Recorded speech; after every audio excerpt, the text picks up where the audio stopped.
What's up guys? In this tutorial, I will show you how to clear your Safari search history on your iPhone. If you want to remove your browsing history, cookies and website data from Safari, the process is quick and easy. First, close the Safari app if it's open. Then, open the Settings app on your iPhone.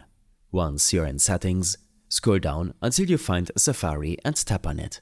If you're having trouble locating it, you can use the search bar at the top of the Settings app. Just type Safari and it will appear. In the Safari settings, scroll down until you see the option that says Clear History and Website Data. Tap on this option and then set the clear time frame to All History.